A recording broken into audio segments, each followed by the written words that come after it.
just by shifting that mindset and focusing on what's better, you can actually push your body into starting to realize more and more moments where it doesn't hurt or it doesn't hurt as much, where it's better.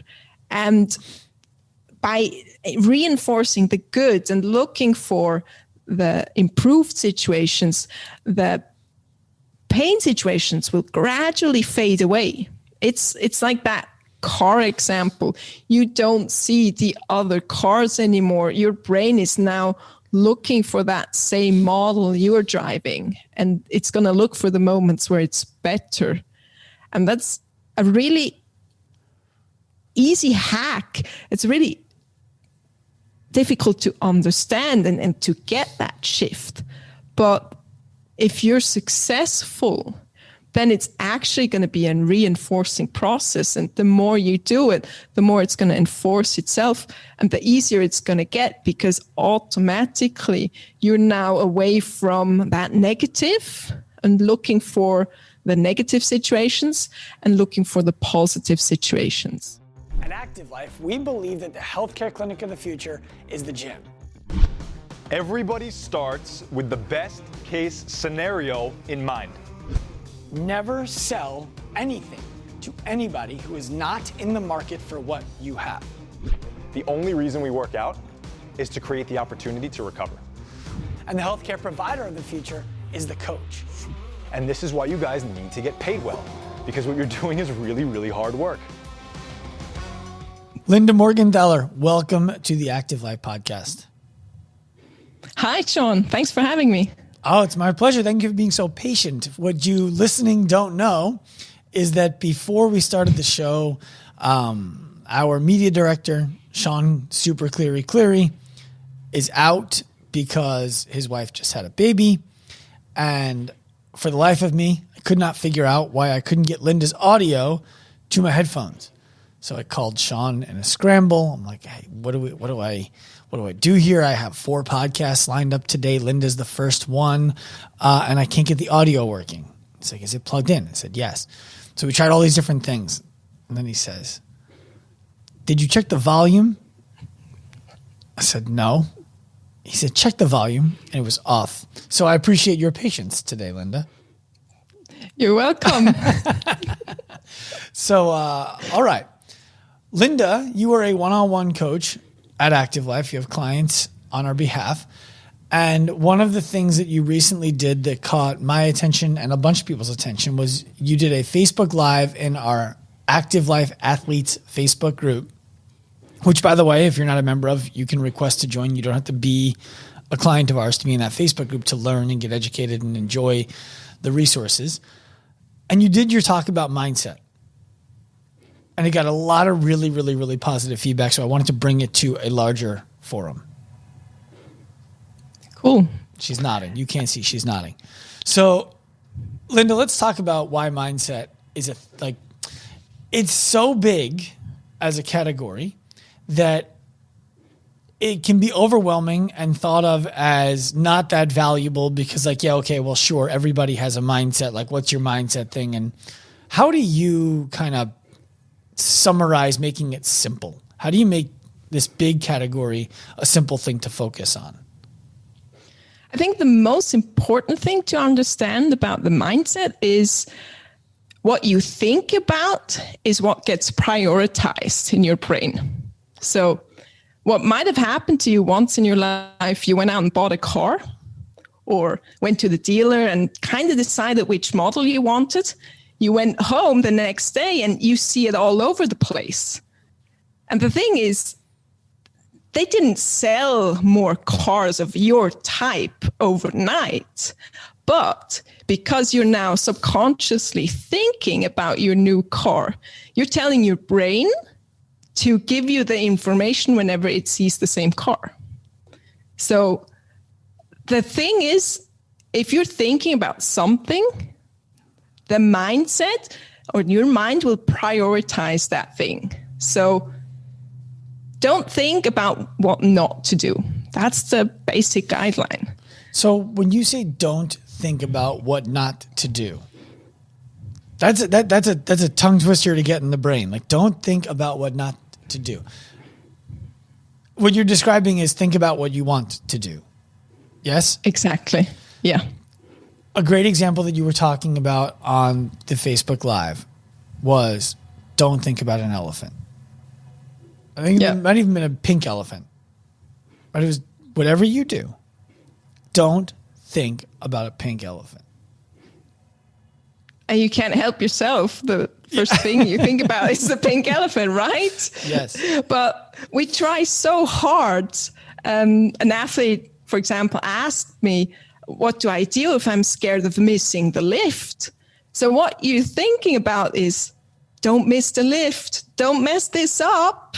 And that's all you can think about. And the brain will give you 10 reasons how you could mess your lift up. Mm-hmm. And so that's a pink elephant example. You're not going to get that pink elephant out of your brain that quickly. So how is this relevant for the everyday person who's walking around right now, who maybe has like some little aches or pains or frustrations, or they want to lose a little bit of weight and they haven't been able to lose any weight for the last few years? They kind of go up and down. They try all these different things. They don't work.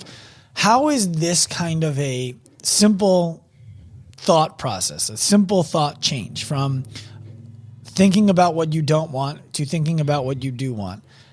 How do they start to use this every day, and how does this start to affect their life?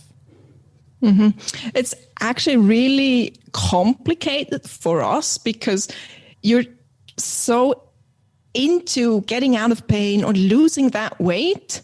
And that's the words you use, right? Mm-hmm. I'm not going to eat that cake because I want to lose weight.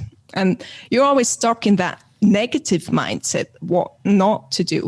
So the easiest thing would be to think about, if I already lost that weight, if I was already that new person who's pain-free, who lost that weight, how would I behave? Would I even consider eating the cake? Or is it just something I don't do anymore because I know all the healthy choices led me to this day? How does somebody... I'm sorry, go ahead. And that's also a bit how the brain works. The brain's not really in do X, avoid Y type of thing. It's more in the feelings, right?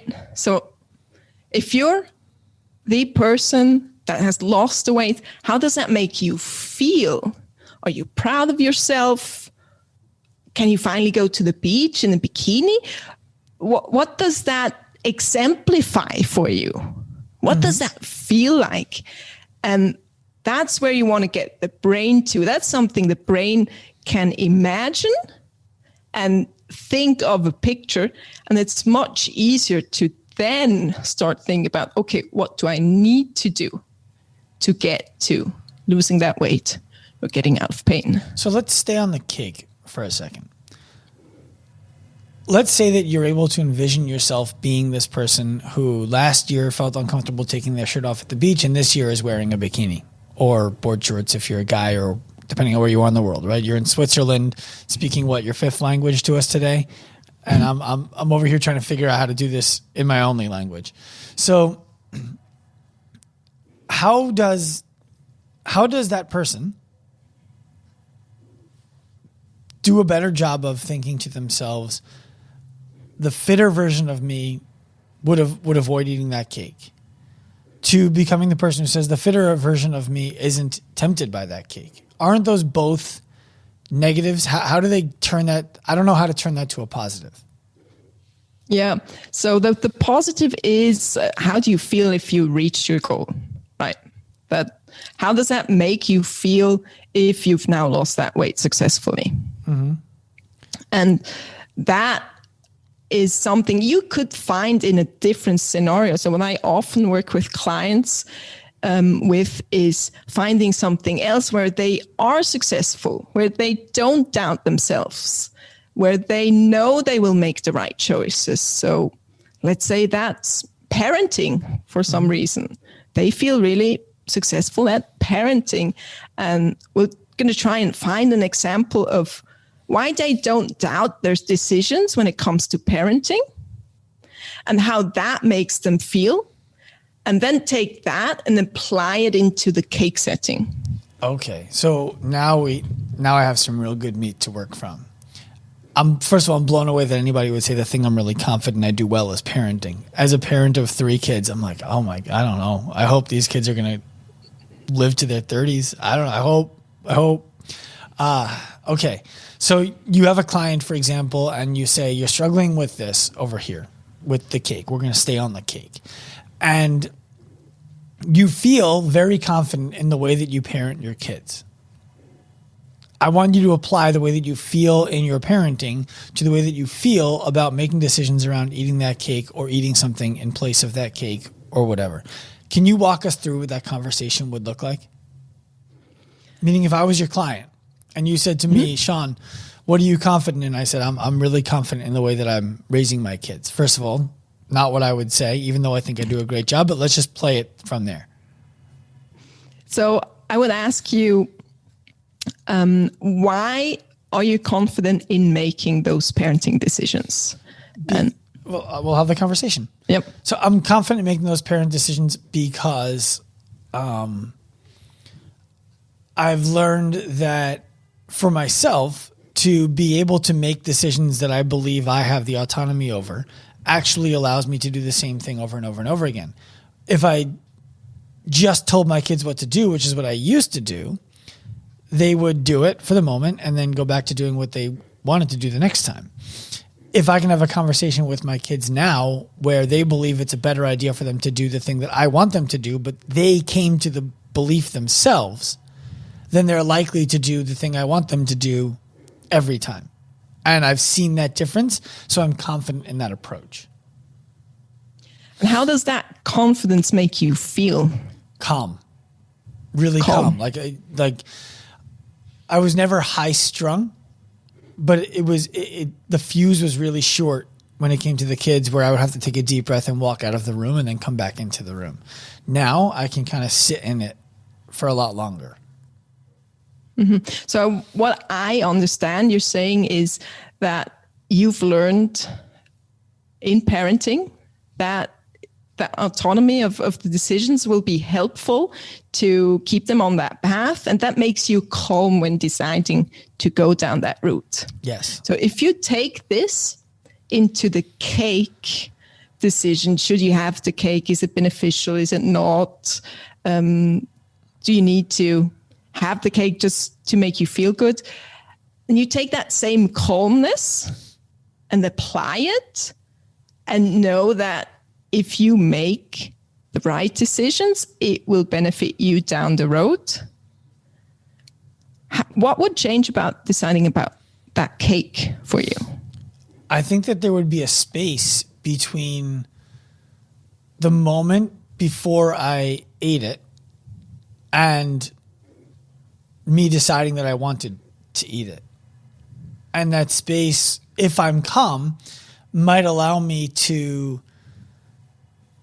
make a different decision, to reach for something else, to get up from the table, to just ignore that it's there, whatever it might be. Yeah. And so there you already are creating that space to make a valid decision. And without going down the rabbit hole of nutrition, as long as you get the space to decide, you get a way of being a creature of habit or just reacting to an emotion you're currently feeling and eating to satisfy that itch, so to say. Right. And we get to become a creature of a different habit almost, which is creating the space to think, right? Yeah. Okay. And what helps in applying something that you're already confident in is that you imagine that cake decision as a person who has confidence in making the right choices. And that gives you that space and that calmness and is essentially probably a characteristic of the person you'd like to be with less weight. Mm-hmm. And that's how you use something you've already learned and are successful in and apply to something you might not be successful in yet. And how does this apply to that makes sense to me. You know, you're effectively describing decision-making filter, you know, creating a moment to have a filter to make a decision from. How does this apply to somebody who's dealing with knee pain all day, every day? How does this matter for them? For people dealing with knee pain, what's been prevalent with them is that pain. So, and they've learned to filter for that pain. They wake up and it's like the first thing they do is check, does it hurt or not, right? Mm-hmm. And the filter will probably be towards hurting because that's what you've learned. What do you mean by that? And you just search for all the positions it hurts in. You realize all the moments it hurts. What you don't realize is, let's put this to the extreme. If you had 10 minutes a day where it doesn't hurt, you probably wouldn't remember. Mm-hmm. You remember all the 23 hours and 50 minutes that it hurts. Mm-hmm. And so your brain is not even wired to think those 10 minutes of pain-free are important. And again, pain-free is a really difficult concept to understand for the brain as well. That's the pink elephant, because you're trying to get your brain to think about being free of pain. And I like to think about that as in, you know, when women and men have a conversation, and we always say, you guys just hear what you'd like to hear. You just filter the words that you like to hear. Mm-hmm. And your brain's going to jump on that pain word, and it's going to completely forget the pain-free, the free part of it. So you're describing someone who has knee pain wakes up in the morning, and instead of looking for all the positions that the knee does not hurt in, they wake up, or ignoring it altogether. They wake up in the morning and they just look for, like, when I stand up, does it hurt? Yep. Okay, great. It's still a problem. How do they start to change that? We start to make them think and realize a situation where it isn't in general, but also working with them, we will try hard to find movements or loads or unloads, so to speak, where it doesn't hurt, and reinforcing the good, right? It's kind of like you can't just talk to your kid about all the bad grades. You need to mention the good grades as well, because sooner or later, they're not going to be motivated anymore if you just keep talking about the D's and the F's and what they should improve. You need to give them positive reinforcement, and that knee pain is no different. You want to give yourself the opportunity to get out of pain and to feel pain-free. Now, the big question just is, how do we fill that space? What's pain-free? Mm-hmm. How do we get away from that pink elephant? How do we? And so you can start by using the joint on the other side, for example. That's a really close example. And I work a lot with my clients and say, okay, your left knee hurts, but how about your right? It doesn't. Okay, so what changes if I tell you to do a lunge on your right to when I tell you to do a lunge on the left? And they might say, well, I don't really think about it on the right.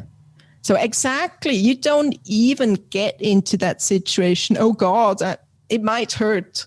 Let me stay away from that movement, because your pain is not a filter on that other knee. So you're teaching them then to do what? So now they're supposed to stop thinking about it when they go to the painful side? That's really difficult, right? So you really you have to fill that space.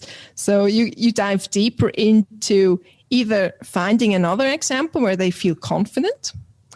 You can also approach it a bit more with a beginner's mindset. So being more curious about what's going to happen and less, oh my God, it's going to hurt. Okay. Just again, coming back to the cake example, it's creating a bit of space, right? Mm-hmm. It's just being curious what's going to happen. And sometimes you have to take completely new movements because you've lunged so many times and it's just ingrained that that's going to hurt, that you need to find something different, that you need to maybe lunge sideways, like a Cossack squat or a curtsy lunge. Right. What you're describing is what you would be doing as the coach, which is introducing a new movement that the client has no experience doing and thus has no experience with pain doing. And so they don't have any anticipation that doing this is going to hurt their knee, or they have less. Is that what I'm understanding? Exactly. Yeah. So I have a funny story to tell you about something like that. I was at one of my mentors' homes about 2 years ago, 2 years and a few months. And there was a woman there named Kathy. And Kathy was telling me that she has had knee pain for years and she can't squat. She absolutely cannot squat. It just hurts so badly to squat because her knee won't let her do it. I said, okay, I understand. Would you mind sitting on the floor for me? She says, sure. She sits on the floor. I said, would you hold my hands? She said, sure. I said, would you stand up? She said, sure. I said, wait, stop. And I stopped her when I was holding her hands and she was in the bottom of a squat. And I said, are you in pain right now? She said, no. Why? I said, because you're in the position of a squat that you described as being painful for you. Can you stand up? And she stood up. She said, that didn't hurt. I said, let's squat again. I want you to hold my hands and let's go all the way down. And she was extremely apprehensive. Even though she had just been in the position without pain, I could see she was starting to create pain for herself. So I said, okay, let's do this. I'm going to hold your forearms so you just can be loose. And I'm going to support all of your weight. Then you're going to go down. She was like, okay. And she did it slowly and apprehensively and without pain. And what you're describing is exactly what happened there. She didn't know that standing up from a seated position was going to include a squat. And so it didn't bother her. But squatting was extremely scary for her. So how do people do this if they're not working with you or with me or with somebody on our team? That's a good question, because you really have to let go of that negative mindset, and finding a completely different way might be hard because you don't have 100 options to think about how could I do this differently. But if you could just change that really negative connotation of pain and just kind of brush it under the carpet as, all right, it might just show up, it might not. And because what you told me about Kathy, that the biggest thing that strikes me is that negative mindset she had about the squat, and the I expect nothing standing up mindset. And essentially she was in the same position. The only difference was how she and her mind approached getting into that position. Mm-hmm. So essentially, you're standing in your own way, right? By making pain such a negative thing and just keep telling you the same story over and over again. Just change that story to pain is not necessarily something negative.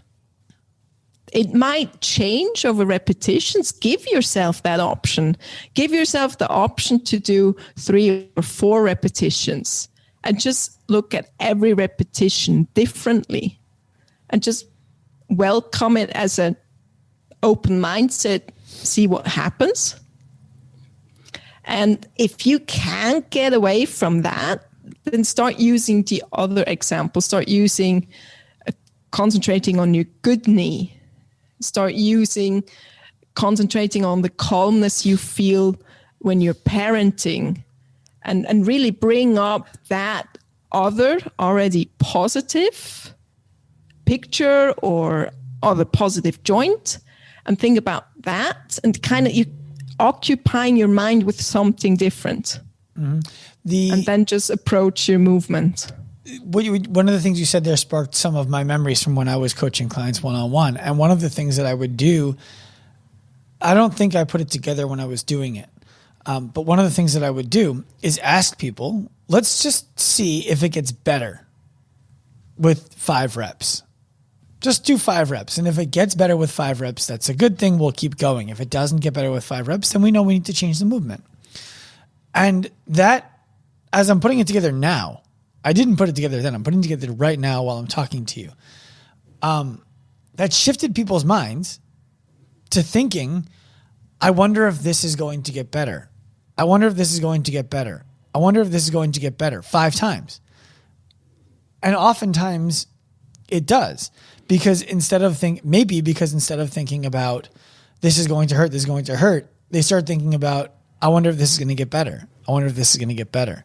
And so it does. That's an interesting place to be. It's really funny how when we grew up, we kind of had our moms and dads taking that role. So what happens when your girls trip and they start crying?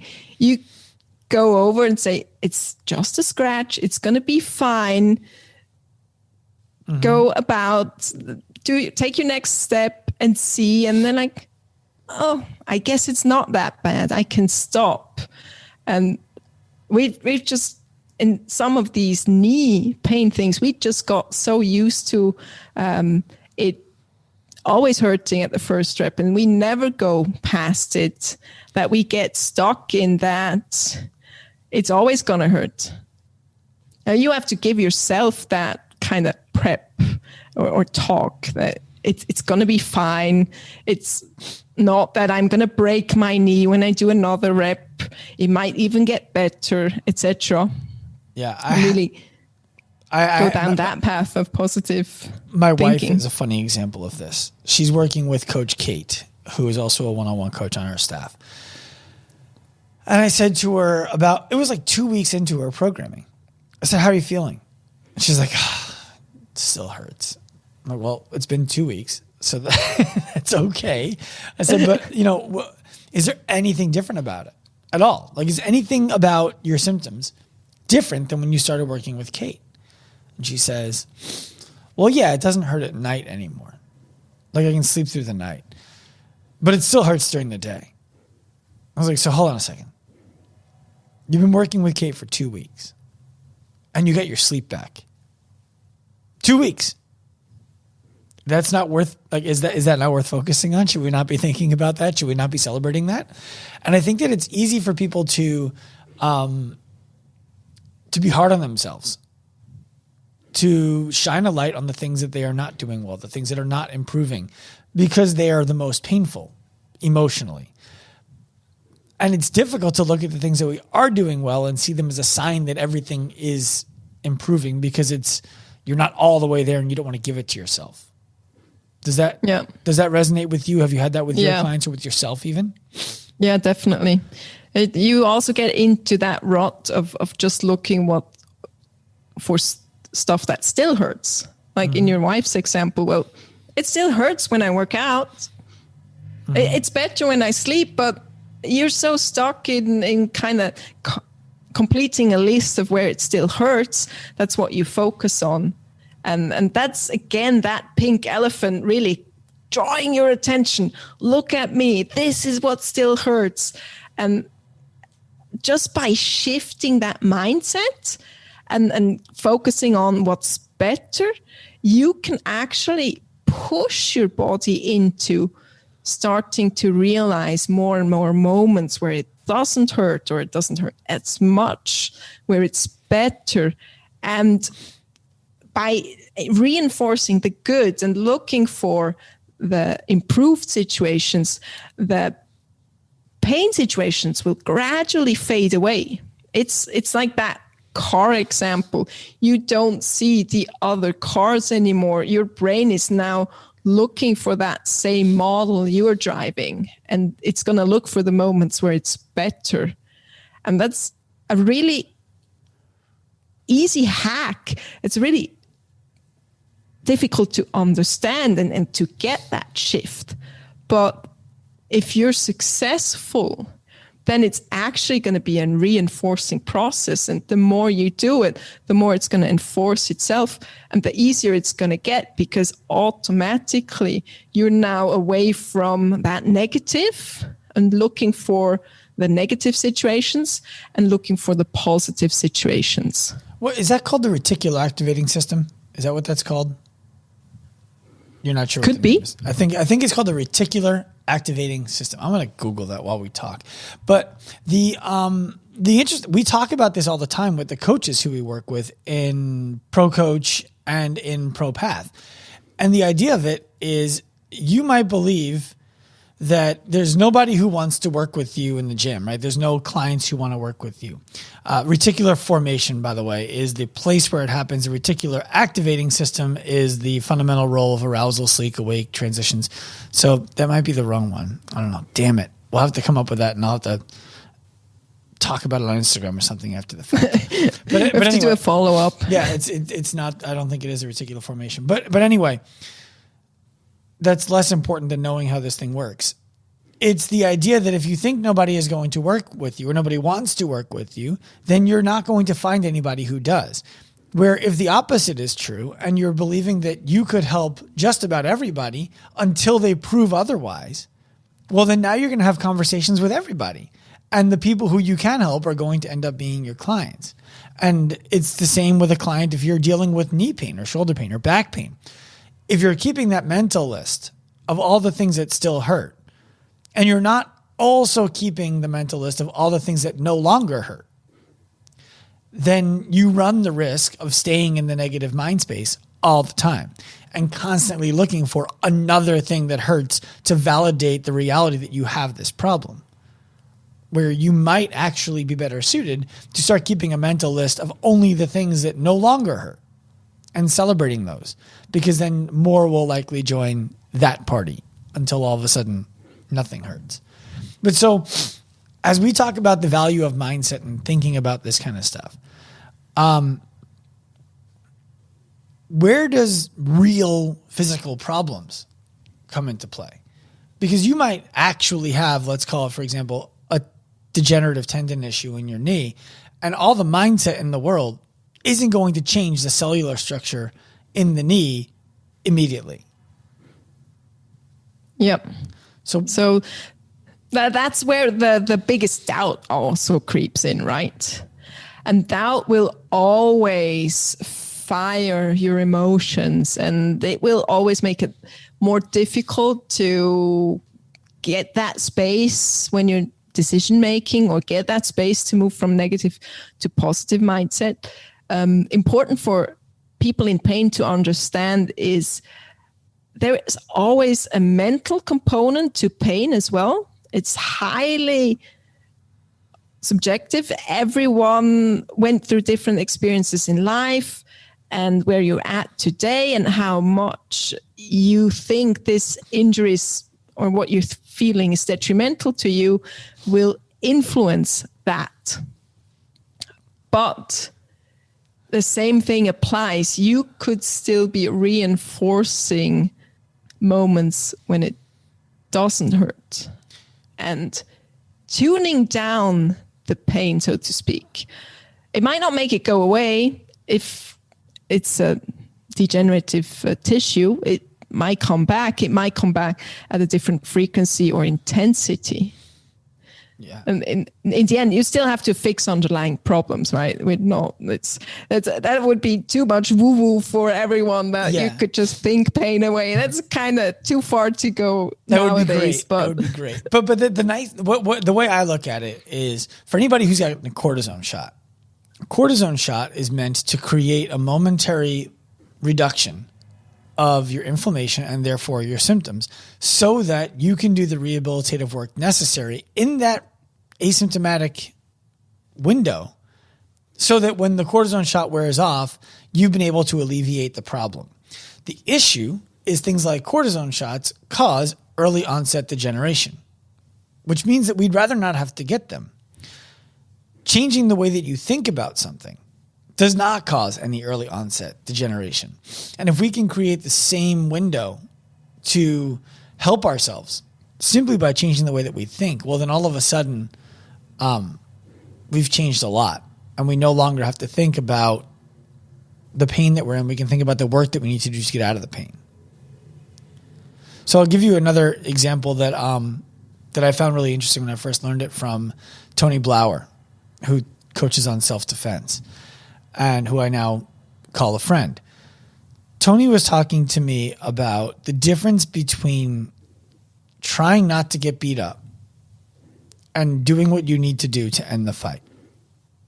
Right? So the idea that, like, if you're going to get into a fight with somebody and your mindset is, oh man, I hope this guy doesn't pound me into the ground, you're going to get pounded into the ground. Mm-hmm. If your mindset is, in order for me to neutralize this person, I need to do these things, well, then your focus is going to go on those things and not getting pounded into the ground. And the likelihood is much higher that you're going to be able to accomplish those things. Have you heard anything like that before? Have you heard someone talk about that kind of an example before? It kind of makes me go back to my childhood, where my dad stuck me in self-defense classes because he was like, you're a girl, you need to know how to defend yourself. And I'm like, I don't know if I'm ever going to use that. But my dad was like, focus on it. And it's like, you will not have to use it, but just by knowing that you could defend yourself, you will walk down that dark alley with a different attitude and holding yourself differently. So it will actually be a telltale sign to people to leave you alone. Mm-hmm. Yeah, it's other people seeing you and saying, I don't want, there are easier people for me to bother tonight than that person. Yeah. So inattention blindness, by the way, is the term. It's not the part of the brain, but inattention blindness is not being aware of the things that you are not paying attention to, even though they exist. And that's really what we've been talking about a lot and coming up with practical ways for people to be able to do it. So I want to switch gears a little bit with you, because you are our only staff member right now at Active Life who is across an ocean from HQ. Right? You're living in Switzerland? Yep. Okay. And you speak what, 5 languages, 4 languages? How many languages do you speak? It's always like, how many do you count? Because Swiss German is a different version of German type of thing. But for the sake of it, let's say 4. Okay, so is that usable 4? Is that like New York English is different than Alabama English? We use the same words, but you don't hear them the same way? It depends if Alabama could still always understand New Yorkers. Because I think it's not always the case in these dialects. I think Alabama can understand New Yorkers. I think they just often maybe don't like the way it sounds. Okay, so how much of your experience growing up in Europe do you believe shaped the way that you approach wellness, mindset, health, all of those? Do you, like, I don't know how much time you spent in the States, but I know that especially in Switzerland, I know that the preferred modality for rehabilitation, both physically, emotionally, and from a disease process, is a little bit more progressive than it is in the United States. There's a lot more personal ownership involved there. And I'm curious as to how much that's influenced you. I think it's influenced me a lot, like anyone growing up somewhere, the system that you know or that you would fall into if something were to happen to you, that has an influence. And what I like about our system is that you don't have to worry to get into debt because you're making medical decisions. Mm-hmm. So you're covered, and that has influenced me and probably gave me some sort of confidence to just have the option to choose what to do and not be forced into doing something. But that in turn also made me question, so what would I do? Because I have that choice. What would I do in that complete choice and not having to think about costs, or would that be detrimental down the line?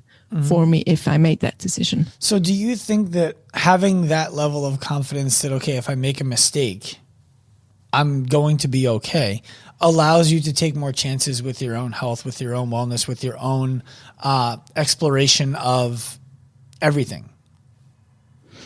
I wouldn't say it. You grow more into a risk taker because of it. I would say maybe even the opposite. You might just value what you have, and it also shows you all the other options you can pursue, because over here there's a lot of alternative medicine that is also covered. And the trend is going more and more into the direction of people searching out options that are non-surgical, non-invasive, and trying different things before maybe ending with something they say is a last resort type of thing, a cortisone shot or an operation, just to make sure that that is really the last option. Let me try different things first. And do you find any difficulty communicating with clients who are from the US, for example, where their upbringing may be so different than yours? And so the way that you're influenced may be so different than them. Sometimes I think it's more dependent on the person itself and how they view their injury and how it happened, etc. I think that plays a bigger role than differences in the medical system. And how does that play a role? We're going to loop back into mindset. I think what I also see kind of happening over here is that even practitioners, they are kind of choosing clients if they can. Are they willing to work with me, or are they just coming in to have service or massage done on them? Because that mindset is the one of the client saying, I've got a problem, you need to fix me. Or I know that I have an issue, I want to get past that, and I want to do everything in my power to get better.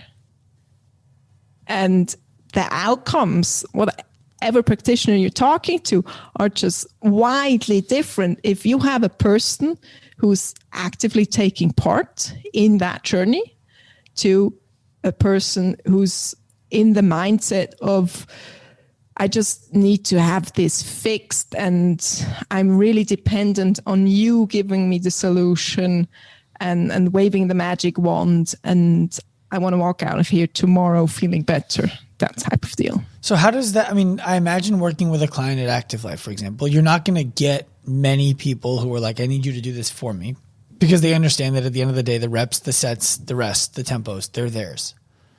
So how does that, I know that breaks down, not for you, for everybody. Even when you have somebody who's coming through, who's extremely active, who's extremely interested in helping themselves, there are moments where they have some doubt. And then there's this level of like, I don't know, I just need to do something that's going to get this gone fast. What are the conversations you're having in that moment? It's looking at the whole process, right? To reflect back and finding the good things and the progress you've already made. And setbacks are normal. Setbacks are part of the process, right? And you can't expect to come into something with 6+ years of pain and get it fixed in 6 weeks. So there has to be a process also with getting out of the pain. And I really try to reinforce of the good progress you've already made, the work you've already put in, and where that will lead if we continue. And when you stop, it's worked to a certain point. You don't know if the next best thing you pick, will it work? Will it work in the same amount of time that this has lent some progress, or will it not? Mm-hmm. So one of the things that I always tried to do when I was programming for clients was build the mindset into their work without calling it mindset, without talking about how I want them to think. I would, for example, give somebody something that they're really good at right before and right after something that they're not as good at. Do you find yourself ever doing that kind of stuff to manufacture mindset around the things that they dislike? Yes, that and finding like the different movements we talked about, right? Finding the same position, but maybe with you lying on your back and going through that same movement and then just taking the next rep and doing that. And it's also with small comments on what I want them to think about as they're going through the process. And even if it's just like, I want you to think about your feet and the way they are gripping the floor and you have full contact all the time, and taking their mind off the knee, for example, just by having them focus on the feet in this case. Yeah. Very cool. So Linda, if you could give everybody a parting thought from Switzerland with love, what would be the thing I didn't ask you about that you believe if more people did would bring value to their lives? Focus more on the process than the outcome. We're so fixed on, I want to lose the 20 pounds and that end goal. And if you lost 19.8 pounds, you'd probably be disappointed because your goal was 20. And if you can get yourself from that end goal to the process, what do I need to do every day, 3 times a week to get to there? And just focus on, I've spent the last 3 months doing what I need to do, and I will spend the next 3 months doing what I need to do. And just focusing on the process more than the outcome. I think we'd be so much happier because you are not chasing after something that might seem really far away. You might not get there. You're focusing on doing the right things, which in the end might get you there anyway, but you're much happier along the way. Why should I be miserable for the 19.99 pounds that I need to lose when I can be happier along the way about my good choices and that I'm heading into the right direction? I love that. You're describing if the goal is I want to work out 4 times this week and you hit that, well, awesome. You just hit your goal this week. Outstanding. If you hit that goal every week for the rest of your life, you're probably going to be a healthier version of yourself. And that's not focusing on the outcome. It's focusing on what you do to derive the outcome that you believe you want. Yeah. I like it. Linda, where can people find you? They can find me on Instagram. My handle's Linda Morgi, and we can take it from there. Morgi? Yes, exactly. All right. Yeah. So find Linda on Instagram. They can slide into the DM if they have questions, I imagine. Of course. Yeah. Love to hear from them. Linda, thank you for joining us today. Thank you, Sean. It was a pleasure. I hope you enjoyed this episode of the Active Life podcast. If you did, please be sure to head to wherever you listened to it and give us a quality review, as well as 5 stars if you can spare them. If you want more from us, feel free to follow all of our social media accounts at Active Life Professional, Active Life RX, and Dr. Sean Pastuch on Instagram.